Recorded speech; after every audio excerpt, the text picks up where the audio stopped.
Alors, notre invité aujourd'hui est Jean-Didier Wagner, qui est conservateur à la Bibliothèque nationale de France, au département littérature et art, et qui est responsable de la numérisation. Donc, nous lui devons beaucoup, puisque beaucoup des textes que je cite, ce sont des textes que j'ai lus sur Gallica, le site remarquable de la Bibliothèque nationale, que je vous invite donc à consulter. Il est par ailleurs un érudit, un spécialiste du XIXe siècle, qui a édité des auteurs souvent délaissés, mais aussi les frères Goncourt. Et alors la raison pour laquelle je me suis tourné vers lui, c'est parce qu'il a publié il n'y a pas très longtemps une grosse anthologie de 1500 pages à peu près, avec Françoise Sestor sur les Bohèmes, 1840-1870, écrivain, journaliste, artiste, publié chez Champ Vallon. Et c'est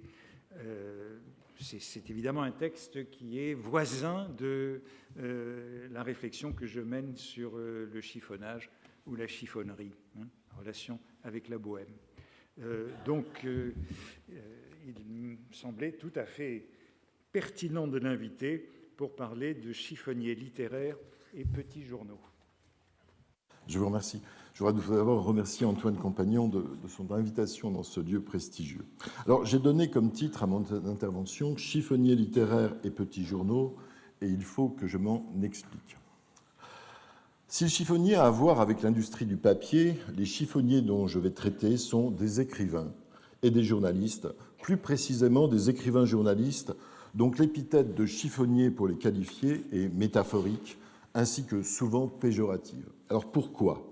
D'abord parce que globalement, le journalisme littéraire n'est pas au XIXe siècle une profession, il ne confère pas un état à celui qui le pratique, et si certains écrivains sont journalistes, et journalistes recherchés pour leur signature, on peut penser à Honoré de Balzac, Théophile Gautier, Barbé d'Aurevilly, ils sont toujours perçus comme des auteurs qui écrivent aussi dans le journal. Il n'en est pas de même d'une autre population qui, pour des raisons alimentaires, est condamnée à écrire dans le petit journal, comme le montre cette vignette du Rabelais, où les journalistes tournent le cabestan de la chronique sous le fouet de leur rédacteur en chef. Cette population médiatique, on la désigne sous le nom de bohème littéraire. Aussi, je débuterai en définissant ce que l'on entend au XIXe siècle sous cette appellation de bohème, perçue souvent comme un monde de chiffonniers littéraires. Le second terme est celui de petit journal. Il définit un format particulier de publication périodique auquel appartient le Rabelais. Il ne faut pas entendre ici petit journal en référence au célèbre petit journal que le financier Polydore Millot lance en 1863 à destination d'un lectorat populaire. Millot a choisi ce titre car l'expression « petit journal » est très célèbre. Elle renvoie au secteur de la petite presse et dans le même registre à l'armée des petits journalistes qui l'alimentent. Voici un dictionnaire dont certains noms vous seront certainement connus, Commerçon pour le Tintamarre par exemple, Villemessant pour le Figaro. Qu'est-ce qu'un petit journal ? Comment fonctionne-t-il ? Quelle littérature propose-t-il dans sa hotte ? Ce seront les questions qui feront l'objet d'un second volet. Pour anticiper, le terme « petit » dans cette expression doit être entendu en opposition aux grands journaux. D'ailleurs, une célèbre charte cryptée a retrouvé cette opposition très XIXe siècle entre grand et petit journal. L'a-t-elle fait consciemment ? Je ne saurais le dire. En tout cas, elle a retrouvé cette polarité du média-journal. D'une part, un journal sérieux, politique et toujours un peu ennuyeux. De l'autre côté, un journal bouffe, satirique, parodique, ironique, mais toujours en dernière instance, littéraire et artistique. Nous terminerons sur une synthèse chiffonnière que je nommerai en accord avec le thème « Chine médiatique » et qui n'a bien sûr rien à voir avec l'Empire du Milieu. Commençons avec l'invention de la bohème. Pour tout le monde, la bohème, ce sont des images de mansardes, de grisettes, de jeunes poètes au café, des histoires qui se déroulent dans des ateliers d'artistes. Il en a été de même au XIXe siècle et très tôt. Si la Bohème est devenue aujourd'hui un cliché parisien à l'usage des tours opérateurs faisant visiter le quartier latin ou Montmartre, c'était déjà le cas dans les années 1850.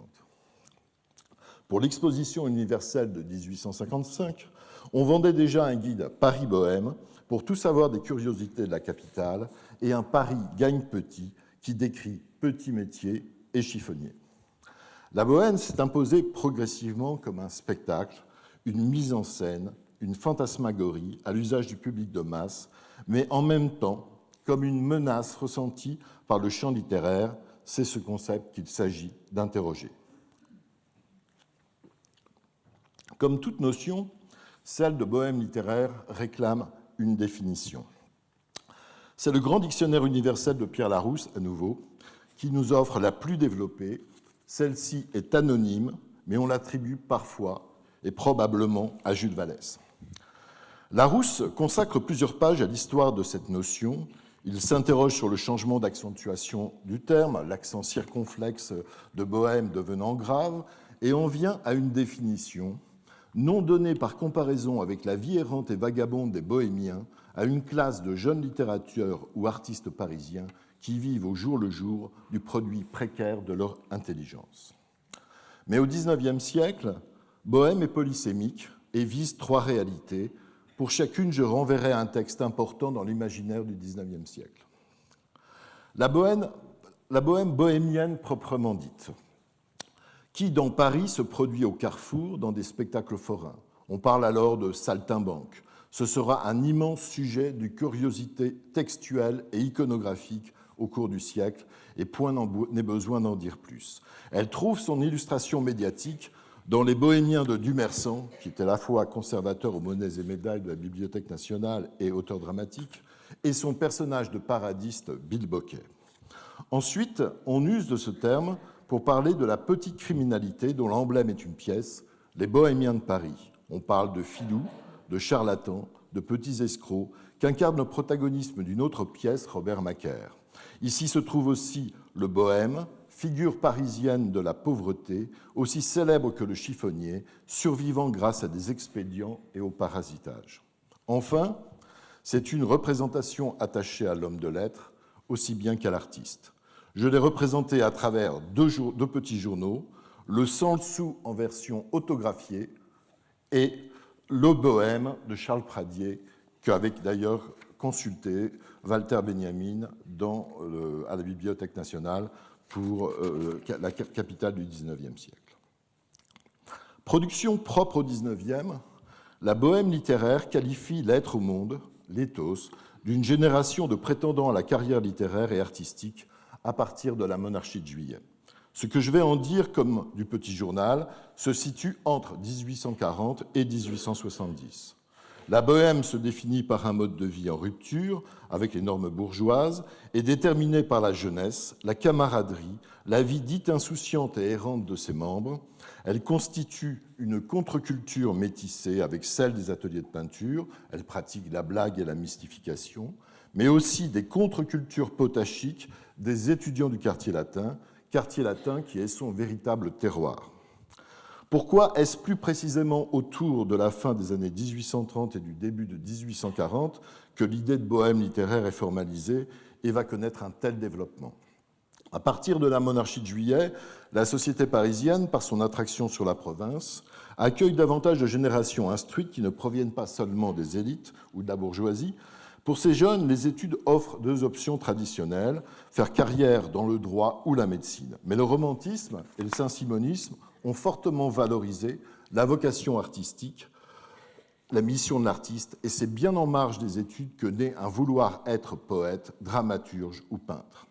Au sein des classes moins fortunées, la petite bourgeoisie commerçante, petites gens de maison, on assiste dans cette période à une hausse notable du niveau d'instruction et ce même tropisme vers les professions artistiques.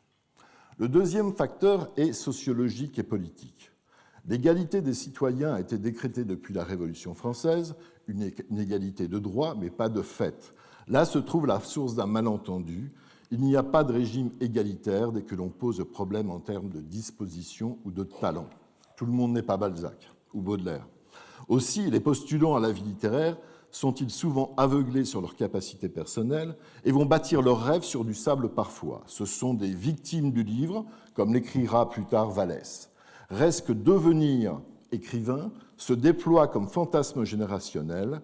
Les impétrants vont construire leurs scénarios octoriaux, c'est un concept de José Luis Diaz, sur des fictions, deux au moins. D'abord, bien sûr, Honoré de Balzac, un grand homme de province à Paris, puis en 1851, Les scènes de la vie de Bohème de Murger. Ces deux ouvrages seront responsables d'autant de drames en littérature que le Werther de Goethe. Si l'égalité sociale est garantie par la charte, la division de la société en ordre a vécu. La Révolution pensait que ce phénomène de déclassement serait positif et permettrait de favoriser le mouvement social. Aussi, le terme déclassement n'est-il pas alors aussi négatif qu'on l'entend aujourd'hui? Il ne l'est d'ailleurs pas dans certaines professions où l'on peut lire l'histoire d'enrichissement ou d'ascension fabuleuse. Mais dès que l'on considère le monde de l'art, il en est tout autrement. Nous avons alors un nombre de candidats à la vie littéraire en excédent par rapport aux capacités d'absorption du champ littéraire. Dès lors, c'est le chômage intellectuel, la nécessité de se déporter vers des travaux alimentaires offerts par l'industrialisation de l'édition et de la presse. Presque tous les dictionnaires du XIXe siècle ont été rédigés en grande partie par cette bohème. Ce déclassement sera accompagné de ressentiment. On n'est plus homme de lettres que par intermittence. Vivant quotidiennement de petits travaux de librairie ou de journalisme, et l'une des expressions souvent accolées à cette situation est celle d'existence problématique, d'ailleurs développée dans Paris ou le livre des 101 par un texte de Frédéric Soulier. Le dernier facteur est économique et médiatique. Sur le marché du travail, la modernisation de la production en ce qui nous concerne, l'industrialisation progressive de la presse et de l'édition, sans parler de la vogue des arts industriels, requiert une nouvelle main-d'œuvre. De nombreux candidats à la vie littéraire vont se partager entre ces tâches. Le journalisme devient, à partir des années 1845-1850, l'une des activités principales de la bohème et la ressource de son salaire littéraire. Surtout qu'en même temps se développe une petite presse littéraire et artistique qui la connecte au chant et sera l'un des vecteurs des scénographies bohèmes qui installent cette réalité dans le public. La bohème, comme l'écriront les Goncourt, va devenir un pouvoir dans les années 1850-1860, pouvoir essentiellement médiatique. Reste que coexistent deux représentations de la bohème. Balzac offre une représentation du bohémianisme dans Un prince de la Bohème, dont le protagonisme a pour nom la Palférine. L'auteur y dresse le portrait d'une bohème que l'on peut qualifier d'aristocratique, qu'il définit ainsi. La bohème, qu'il faudrait appeler la doctrine du boulevard des Italiens, se compose de jeunes gens tous âgés de plus de 20 ans, mais qui n'en ont pas 30, tous hommes de génie dans leur genre, peu connus encore, mais qui se feront connaître, et qui seront alors des gens fort distingués. On les distingue déjà dans les jours de carnaval, pendant lesquels ils déchargent le trop-plein de leur esprit, à l'étroit durant le reste de l'année, en des inventions plus ou moins drôlatiques. À quelle époque vivons-nous? Quel absurde pouvoir laisse ainsi se perdre des forces immenses? Il se trouve dans la bohème des diplomates capables de renverser les projets de la Russie s'ils se sentaient appuyés par la puissance de la France. On y rencontre des écrivains, des administrateurs, des militaires, des journalistes, des artistes. Enfin, tous les genres de capacités d'esprit y sont représentés. C'est un microcosme.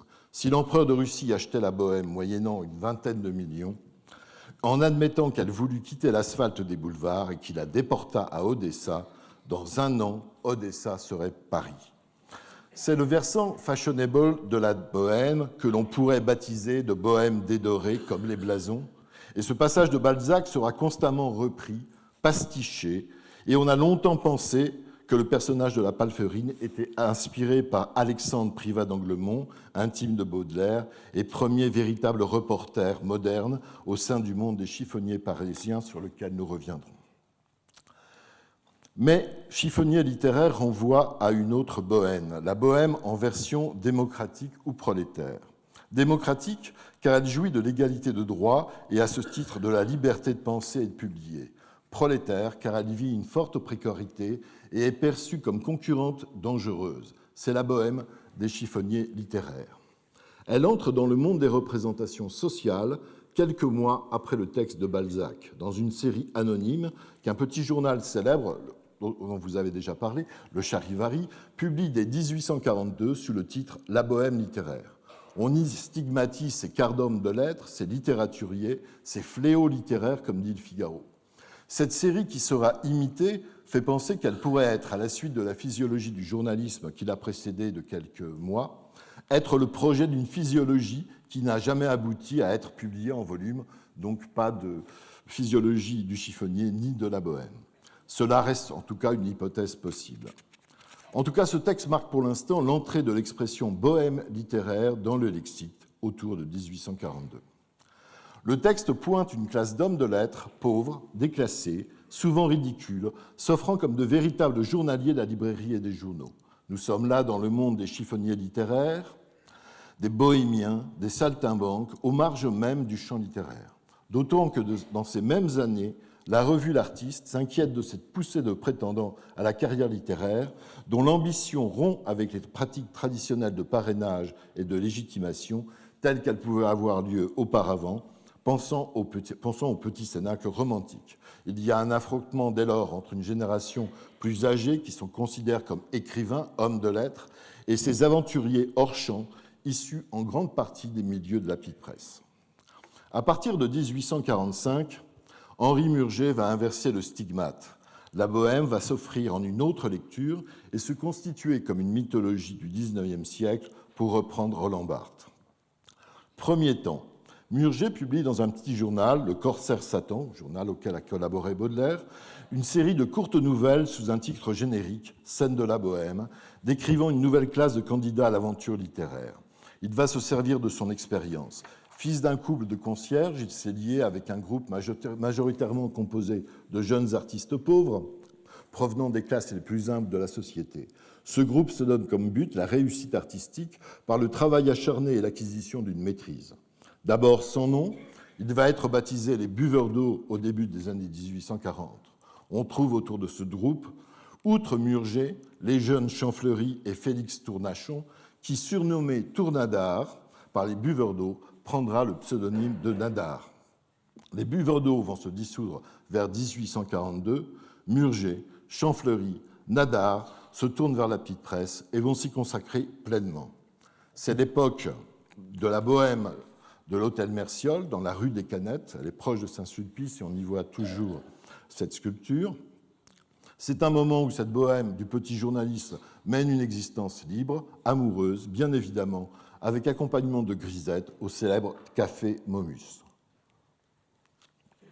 Deuxième temps, à partir des articles de Murger, publiés dans le Corsaire Satan, Théodore Barrière, un carcassier, au théâtre, c'est celui qui constitue, je dirais, la structure dramatique d'une pièce, propose à Murger d'en faire une adaptation au théâtre.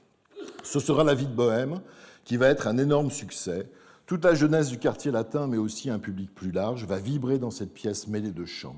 Il y a là des effets référentiels fortement appuyés. Le public sait que ce qui est représenté sur scène repose sur des personnages réels. Ils sont même présents dans la salle. Et Alexandre Chane, le Chonard du roman, a même prêté sa pipe à l'acteur qui l'incarne sur la scène. On ne fait pas mieux dans la jubilation de la référentialité. La bohème, ça existe, la pièce dit vrai. Troisième temps, l'éditeur Michel Lévy, à l'affût d'un coup de librairie, publie la pièce, mais propose aussi à Murger de réunir ses nouvelles sous la forme d'un roman. Il paraît en 1851 sous le titre de Scènes de la Bohème, et dès la seconde édition sous celui de Scènes de la vie de Bohème, avec une introduction de Murger qui installe la vie de Bohème comme une dimension de la vie littéraire depuis les Grecs, comme on dit, jusqu'au XIXe siècle. Cette publication, outre le fait qu'elle dote toute une jeunesse littéraire d'un scénario octorial, va fonctionner jusqu'à la fin du siècle pour les jeunes écrivains comme une véritable fiction professionnelle. Murger est promu dès lors bohème officiel. Bien évidemment, ses succès sont contrebalancés par des publications qui dénoncent l'idéologie de cette vision par trop sentimentale de la bohème. La parution des Hommes de lettres de Jules-Edmond de Goncourt en 1860 revient sur cette montée de la bohème avec un roman à clé qui se déploie autour du plus grand titre de la petite presse, Le Figaro d'Hippolyte de Villemessant. Ils ne sont pas les seuls à contester à la bohème sa valeur de cliché pour la bourgeoisie. Baudelaire, dans une préface au premier roman d'un écrivain, Léon Cladel, dénonce aussi le fantasme bohème. Le livre a pour titre, un titre très réussi, Les martyrs ridicules, et apparu en 1862. Enfin, la notion de réfractaire est pour Vallès plus opératoire, et après avoir donné un long article dans le Figaro le 13 avril 1865, Les irréguliers de Paris, il publie un livre sous le titre Les réfractaires, qui contient ce texte important du XIXe siècle, Les victimes du livre. Le petit journal est bien évidemment présent dans tous ces romans, et je dirais que, si je puis dire, il faut l'ouvrir à présent. Dès les années 1840, la bohème s'est installée dans le petit journal. Il faut définir rapidement ce qu'est ce type de publication. Il n'y a pas véritablement de concept, et c'est là la difficulté de l'entreprise. D'ailleurs, au XIXe siècle, à la Bibliothèque nationale, on classait ces petits journaux un peu dans toutes les codes, parfois en histoire, en littérature, en poésie, ou bien dans des grandes codes polygraphiques. Alors, pour la définition, dans le champ des médias, on peut dire que l'ensemble se définissant comme petit journal ou petite presse peut être caractérisé d'abord par la matrice du journal. L'adoption du format folio qui le distingue de la revue, avec la présence d'attributs propres à ce support, une vignette de titre traitée graphiquement surmontant la une et servant de titre et d'identité au journal, le multicolonnage des articles et un rubricage récurrent. J'ai choisi ici la causerie de Victor Kochina, écrivain antillais, avocat à la cour et directeur de petits journaux, dans lequel ont publié Albert Glatigui, Charles Baudelaire, Philoxène Boyer et bien d'autres. Pourtant, la première difficulté, c'est que ce format a été aussi adopté par plusieurs autres types de publications. La presse professionnelle et spécialisée, celle des cordonniers, boulangers et des coiffeurs, la presse à l'usage de la jeunesse, la presse à l'usage des dames, la mode, la presse à l'usage des familles, les illustrations, toutes les illustrations dérivées de la grande illustration anglaise, et même la presse à destination des chiffonniers. Et voilà le journal des chiffons et de l'effilochage, qui contient lui-même son propre feuilleton, Les mystères de la haute. Pourtant, lorsqu'il est question de petit journal, de petite presse ou de petit journalisme, il n'y a entre les années 1840 et 1870 aucune ambiguïté. On parle alors d'une presse littéraire, de mœurs, de publications satiriques, parfois illustrées, ce que l'on définirait comme l'histoire, ce que l'on définirait comme la communication culturelle au sens large aujourd'hui. Preuve de cela, l'histoire du petit journal, qui a été écrite dans les années 1840-1860, et essentiellement par ses acteurs. Des études novatrices, comme celle d'Eugène Attin sur l'histoire de la presse, n'ont pas manqué de relever que le petit journal s'inscrit dans une histoire longue. On le fait débuter avec la Gazette de Lorey et les Gazettes de Hollande, on l'articule étroitement avec les bureaux d'esprit, les salons, et le genre épigrammatique, la nouvelle à la main, de même avec les publications satiriques sous la monarchie et jusqu'à la presse révolutionnaire. Si on rencontrait déjà beaucoup de petits journaux sous la Restauration, il faut attendre la monarchie de Juillet et le Second Empire pour trouver des textes qui traitent du petit journal. Le petit journal est alors annexé par des écrivains bohèmes, Alfred Delvaux, Firmin Maillard, Philibert Audebrand, et perçu comme porteur d'une subculture, d'une langue, d'une histoire, à laquelle se référeront par la suite de très nombreux journaux, jusque sous la Troisième République, et qui reprendront des titres du passé comme des héritages et des mots de passe. Le petit journal, c'est la hotte de l'histoire de la presse au XIXe siècle, où la profession puisera idées et formules. Il y a une association latente entre le travail du chiffonnier et celui du petit journaliste. L'un comme l'autre gagne sa vie en collectant, en triant, en classant, en recyclant de l'imprimé. Mais c'est de cette industrie, de cette fabrique médiatique, que naît un nouveau journalisme dont nous allons parler à présent. Si c'est par ces sujets que le petit journal se sépare de l'univers des grands journaux, il faut dire un mot cependant sur leurs différences structurelles. Le petit journal est bien évidemment plus modeste, moins coûteux. Son financement est l'œuvre d'un bailleur de fonds qui peut être un libraire, un imprimeur, un mécène, un annonceur ou bien un homme de lettres disposant de capitaux. Le rédactionnel se limite souvent à un rédacteur en chef, un secrétaire de rédaction et un gérant. Les collaborateurs sont payés ou non en fonction soit de leur rang dans la hiérarchie des collaborateurs, soit des ressources disponibles. Ils sont souvent choisis dans les mêmes réseaux.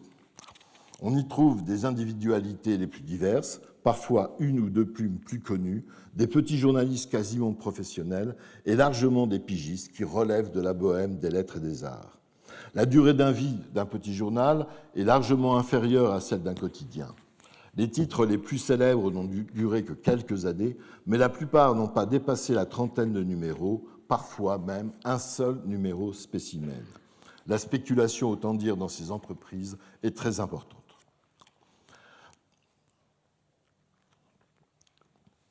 Le petit journal peut être politique et militant en fonction de la législation, mais dans la période que j'envisage ici, globalement 1840-1870, ce type de publication est fortement contraint.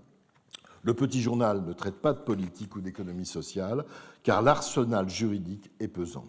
Aussi s'est-il replié sur la presse de spectacle, de mœurs, de littérature, dans des genres qui sont la nouvelle à la main, l'épigramme, la nouvelle, la scénette, la critique d'art ou dramatique. La presse satirique s'inscrit aussi dans une littérature qui n'est pas seulement parodique. Ainsi, les grands journaux d'André Gide, un peu plus tard, La Lune, l'Éclipse, La Lune rousse, La Petite Lune, publient de nombreux poètes liés au mouvement parnassien, à la mouvance autour de Vallès, plus tard au groupuscule moderniste de fin de siècle. Cette littérarité est totalement connivente avec les tropismes culturels du public. Charles Monselet, un petit journaliste dont le talent reste mésestimé, a toujours considéré le petit journal comme un atelier de littérature. J'aime le petit journal parce qu'il représente la liberté littéraire dans son expression la plus étendue. Le grand journal, c'est la timidité. Le petit journal, c'est l'audace, monde renversé. Faisons honte au grand journal, au bonheur, avoir un endroit où l'on peut dire tout ce que les gens graves ne peuvent pas ou ne veulent pas dire. Pour ma part, combien d'essais j'ai apporté au petit journal, combien d'idées j'y ai hasardées, combien de formules j'y ai introduites sans être jamais empêché par un directeur en cravate blanche glacée. Au contraire, le directeur du petit journal m'a toujours dit « Faites ce que vous voudrez et comme vous voudrez » et Monselet de conclure « Donc si je suis un peu moi, présomption inouïe, je le dois au petit journal ».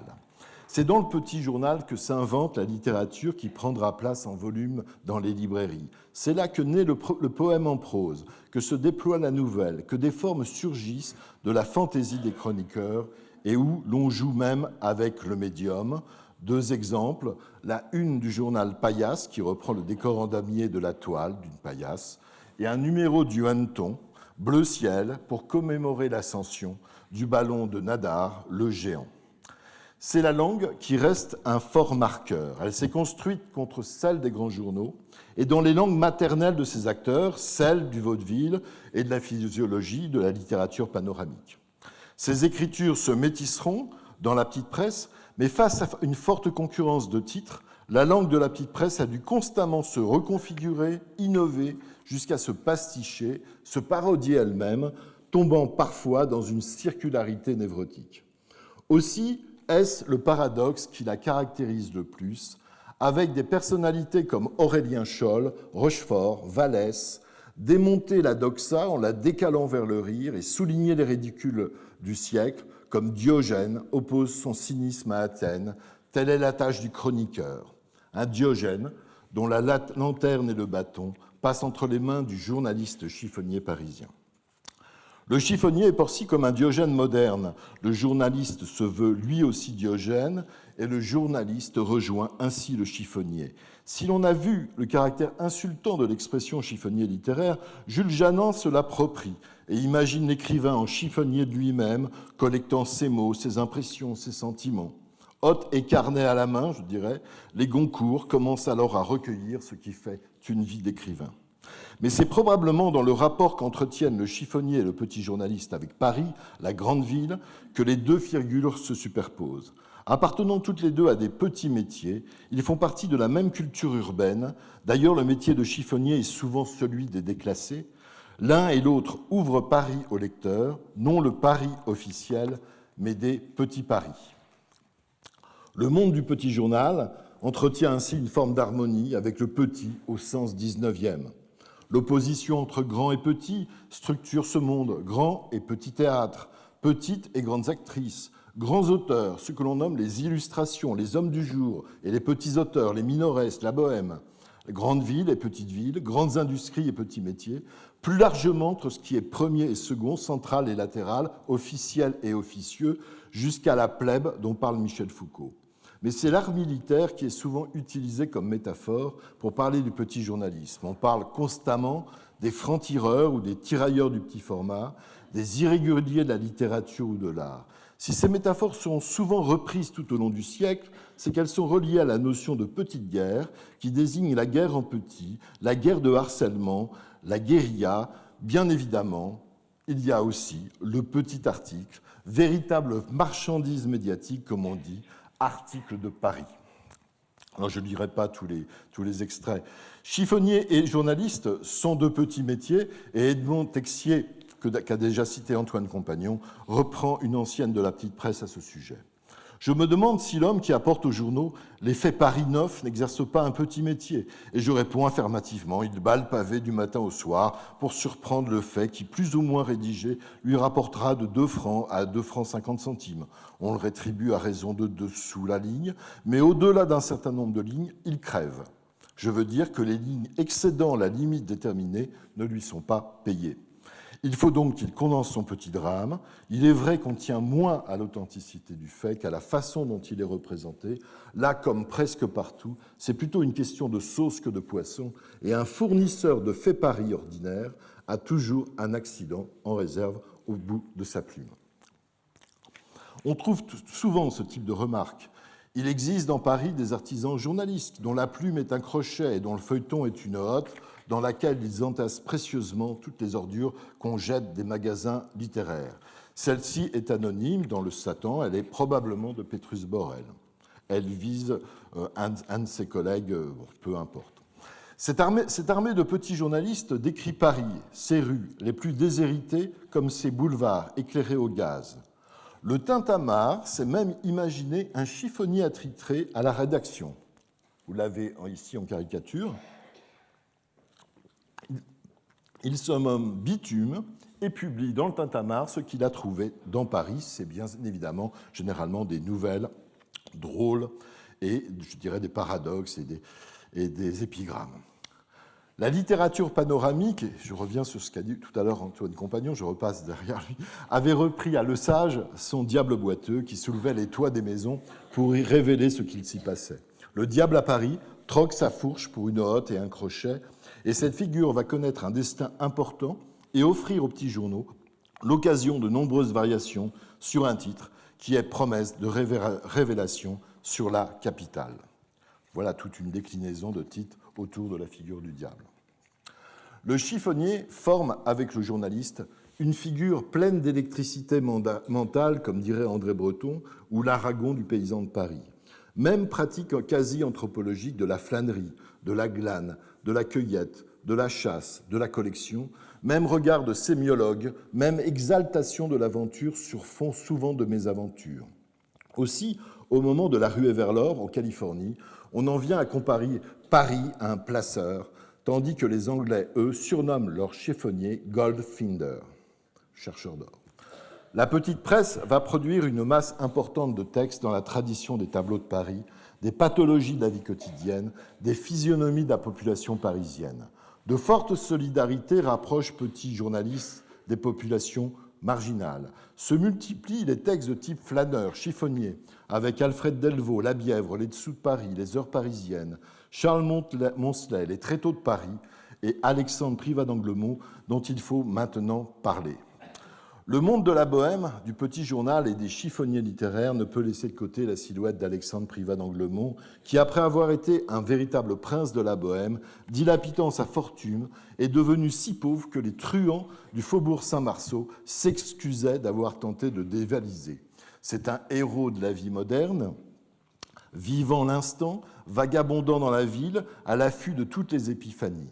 Privas semble même doué d'ubiquité, on le croise partout, dans la rue, les cafés, les bals, mais aussi dans les salons chics et aristocratiques. Seigneur du macadam, il conjugue dandysme et bohémianisme et est à lui seul un lien entre le romantisme de 1830 et le réalisme et la fantaisie des années 1850. Il n'est pas étonnant dès lors qu'on était amené à voir en lui un modèle possible de la palférine d'un prince de la Bohème, d'Honoré de Balzac. Il nous faut donner ici un peu dans la prosopographie bohème. Privas d'Anglemont était né en 1815 à Sainte-Rose, Guadeloupe, fils d'une mulâtresse et d'un père aristocrate qui ne l'a pas reconnu. En 1825, il est envoyé en métropole pour poursuivre ses études. En 1833, il est reçu bachelier et envisage une carrière médicale. Mais Privas se tourne alors vers le journalisme. Il débute au Magasin Pittoresque et au Magasin Universel, au Musée des Familles et au Figaro, et la suite de sa biographie est une collection de tessons documentaires et de témoignages, parfois contradictoires. En 1840-41, il se lie d'amitié avec Charles Baudelaire puis Théodore de Bainville. 4 lettres qu'il adresse à Eugène Sue en 1843 tracent un portrait de sa situation précaire d'écrivain post-romantique dans le Paris d'alors. Il y développe cette notion, à nouveau reprise de Frédéric Soulier, d'existence problématique et trace un tableau amer de son quotidien. Outre quelques écrits de circonstances, il rassemble en 1854, sous le titre de Paris Anecdote, une sélection des articles qu'il a consacré au Paris underground, les industries inconnues, la Childebert, les oiseaux de nuit, la villa des chiffonniers. Quelques mois après son décès, le 19 juillet 1859 à la Maison du Bois, mais Antoine Compagnon l'a dit tout à l'heure, Alfred Delvaux réunit dans le volume Paris inconnu un important corpus de textes. Comme le souligne la table des matières de Paris Anecdote, le Paris de Privas est la ville des barrières, des fortifications, des cités de chiffonniers, des zones populaires et misérables de la capitale, le quartier de la place Maubert, l'ancien 12e arrondissement, le quartier latin. Ce seul volume parisien qu'il a publié de son vivant, Paris Anecdote, propose sa série Les industries inconnues qui ont contribué à sa célébrité en paraissant à partir de décembre 1852 dans la presse. Il y rapporte une longue visite dans les quartiers miséreux de Paris qui peut être considéré comme un texte relais dans l'histoire du reportage, au plein sens du mot, reportage moderne. Privas s'y sépare du texte traditionnel où choses vues, métiers écrits de Paris confèrent à la ville charme, poésie et nostalgie. Il ne néglige pas pour autant ici le pittoresque, mais s'y donne une autre tâche, celle d'observer et de témoigner des conditions de vie d'une population marginale, de les sortir de l'anonymat, de les réhabiliter les exclus et de dissiper les préjugés en proposant à l'abonné une véritable enquête sur le terrain. Les industries inconnues est une série d'articles destinés à s'insérer dans le journal sous les rubriques variétés ou feuilletons, mais Alexandre Privas d'Anglemont va vite faire des émules. Paris Anecdote et Paris Inconnu seront souvent démarqués. Outre Victor Furnel, ce qu'on voit dans les rues de Paris, 1858, on peut citer les dessous de Paris, déjà dit d'Alfred Delvaux en 60, les célébrités de la rue de Charlie Riart en 64, les industriels du macadam d'Élie Frébeau en 68, plus tard et de manière très réactive, les métiers infâmes d'Alexandre Lamotte en 73, les trappeurs parisiens, un des plus beaux titres au XIXe siècle de Paul-Louis Imbert en 67, Paris horrible et Paris original de Georges Grison en 82, Paris étrange de Louis Baron en 83, je vous sais désolé, c'est le bibliothécaire qui parle, L'art et les moyens de gagner sa vie à Paris de Fervente Vasquez, publié vers la fin du siècle. Mais les articles de Privas seront parfois cités comme documents dans des études sociales comme Le travail en France, monographie professionnelle, tome 4, 1887, et La bohème du travail de Joseph Barberet en 1889. Nous ne reviendrons pas ici sur les rapports de Privas et de Baudelaire, même si les industries inconnues peuvent basculer parfois dans un fantastique urbain jusqu'à offrir des épiphanies susceptibles d'inspirer quelques proses lyriques, reste que Privas a joué son rôle dans la perception et la constitution du Paris de sa génération. D'autres textes de la petite presse investissent la ville nocturne latente, celle des barrières, des quartiers malfamés, des tapis francs. Ils décrivent des micro-sociétés, des métiers bizarres, productions monstrueuses du capitalisme, inventorient les signes urbains, initient le lecteur des romans feuilletons aux tribus parisiennes. Ils jouent les passeurs entre le public bourgeois et des figures qui emblématisent souvent leurs propres conditions d'écrivains déclassés, perception qui trouvera sa forme parfaite à nouveau chez Baudelaire. On ne peut négliger les dessins de Gavarni, dessins parisiens et londoniens, et le voyage qu'il a entrepris avec les Goncourt en 1952 à la découverte des bas-fonds. Un texte de Dickens, La clé de la rue, publié dans la revue britannique, s'offre pour ses journalistes comme un art poétique et une méthode pour investir la ville. À l'intérieur de ce monde de l'exclusion, les bohémiens rejoignent les saltimbanques, dont l'image jusqu'à la fin du siècle, pensons au chat noir, finira par se superposer à celle du poète et de l'artiste, les deux unis socialement dans une fonction foraine, offrant un cirque des arts et des lettres. On pense bien sûr au beau livre, au portrait de l'artiste en saltimbanque de Jean Starobinski. Si ces textes post-balsaciens ont leur part dans l'invention de Paris, un autre mouvement complémentaire du premier est la revisitation du passé, la quête d'une parentèle littéraire à partir des grotesques de Théophile Gautier, mouvement d'exhumation et de réappropriation d'un corpus d'écrivains et de personnages, peut-on dire marginaux, en tout cas selon l'expression de Monselet, d'oublier et de dédaigner, qui se poursuit tout au long du siècle. Certes, il relève de la fascination d'une bohème érudite pour la réappropriation d'un passé dans un esprit compilateur et collectionneur, car, outre le café, la bibliothèque est le refuge privilégié de la bohème, et les emblèmes dont nous parlons sont souvent des originaux de l'Ancien Régime, se juxtaposant parfois avec des silhouettes proprement 19e, naufragées dans la société bourgeoise. Elles sont pieusement recueillies au moment même où les arts entrent dans le monde de la production et de la reproduction industrielle, comme la nostalgie d'une aura, pour reprendre Walter Benjamin. Toutes ces évocations qui parfois tournent à l'invocation de l'Ancien Régime contre la démocratie nourrissent l'imagerie de l'écrivain excentrique, souvent malheureux. Je crois que j'ai consommé tout mon temps ou j'ai 5 minutes. C'est bon.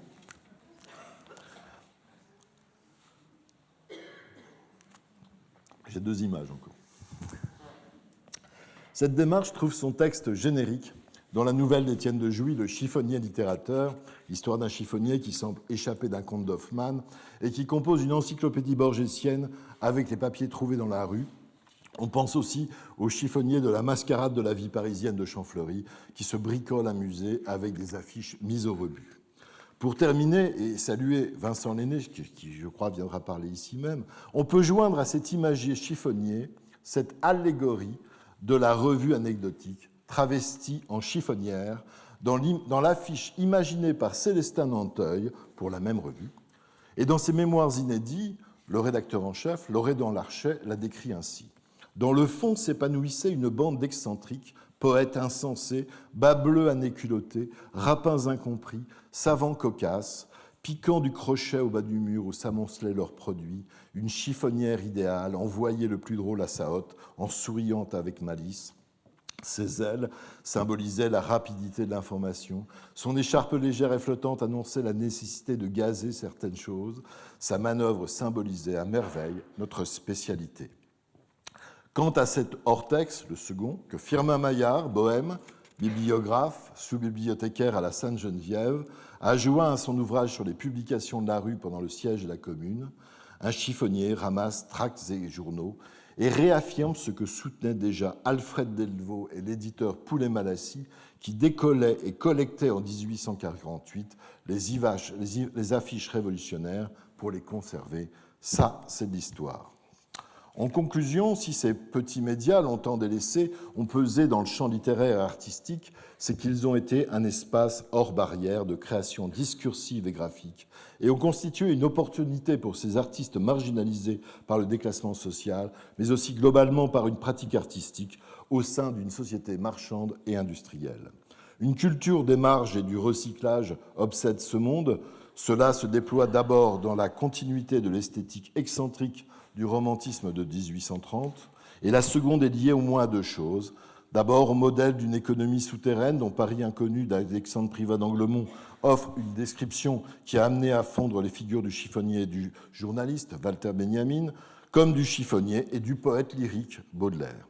Ensuite, pour les petits journaux, confrontés à l'éternel retour de leurs tâches, la nécessité de chiffonner tant sur le macadam parisien que dans la bibliothèque royale et impériale à la recherche de poétique indigène. Je vous remercie de votre attention.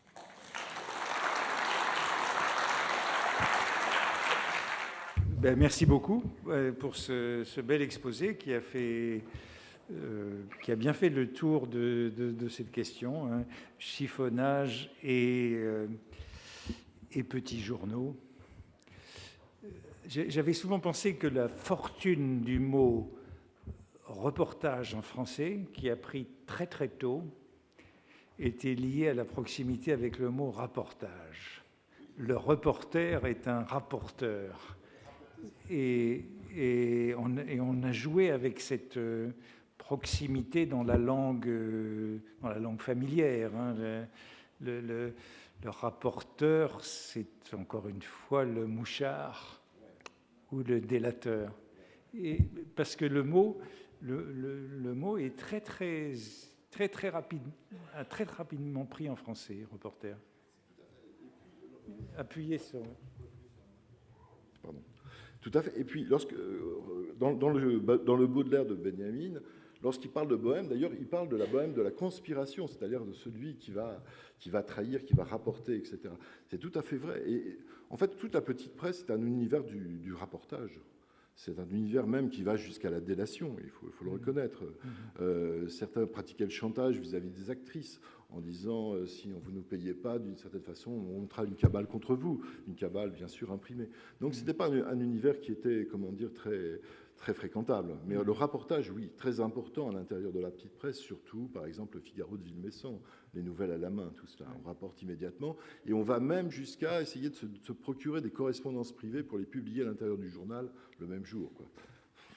Donc c'est l'un des points qui rapproche, enfin je crois que vous avez raison de faire du journaliste du petit journal une forme du chiffonnier, peut-être même avant les écrivains. Oui, tout à fait. Vous avez montré l'image là de Gensu en chiffonnier, hein, avec je la montrerai plus tard, mais avec la plume en guise de crochet. Mais au fond, le modèle, vous avez raison de penser que le modèle est celui de la petite presse, qui nous mène à... La petite presse, c'est très difficile. Benjamin, dans sa philosophie de l'histoire, nous dit que le présent nous amène à offrir une nouvelle lisibilité au passé. C'est tout à fait vrai.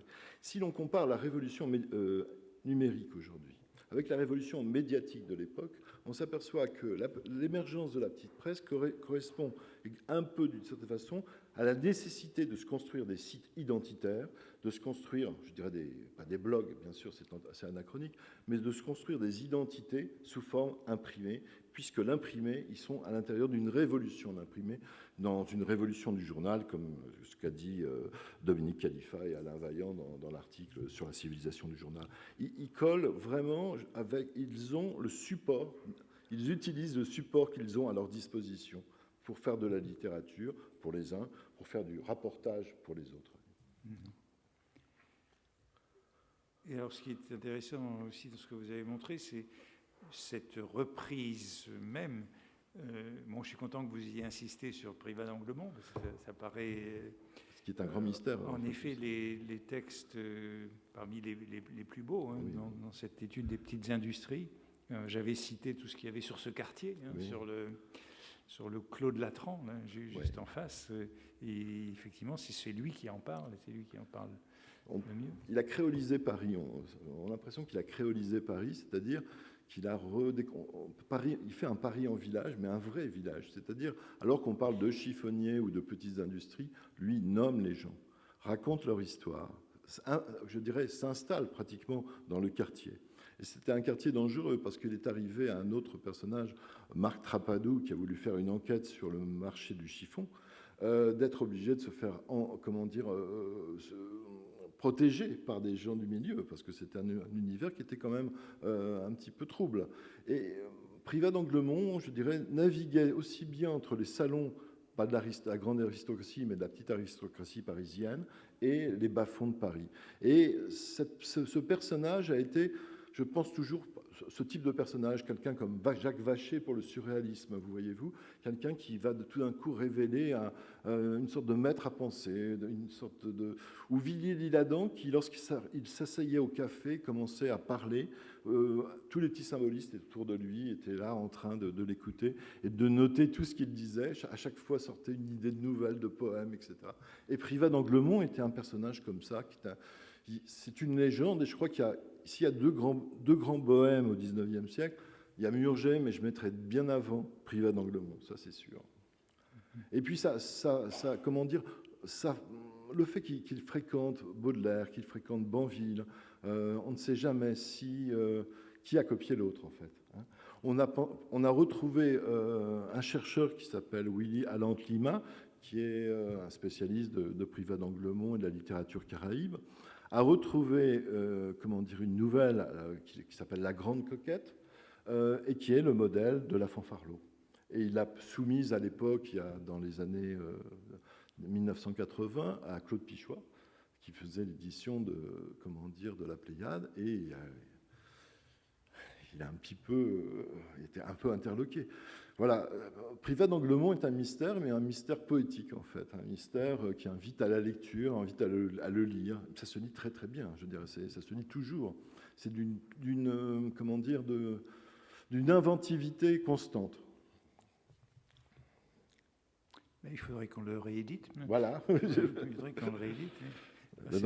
C'est compliqué parce que vous avez montré la couverture. Le Paris inconnu, c'est une addition du Paris voilà. anecdote. On avait ce projet-là avec François Sestor pour l'anthologie de la Bohème, mais on aurait fait une anthologie Privat d'Anglemont. Mais en fait, il faut remonter. On ne connaît pas toutes les originales. On ne connaît pas toutes les originales. Elles sont disséminées dans des journaux tout à fait improbables de temps en temps. Et il faudrait faire une publication de type chronologique. Voilà. Mais il y a des nouvelles. J'ai retrouvé des traces de Privat d'Anglemont sur les industries inconnues dans le magasin des années 1838-39. Je pense, c'est anonyme, mais je suis persuadé que c'est Privat d'Anglemont qui commence déjà à décrire Paris à l'intérieur de cette revue. Le fait que la petite presse, pour une bonne part, offre des articles de temps en temps qui sont confondants, mais anonymes, pose vraiment on est très souvent frustré en fait. Mais tout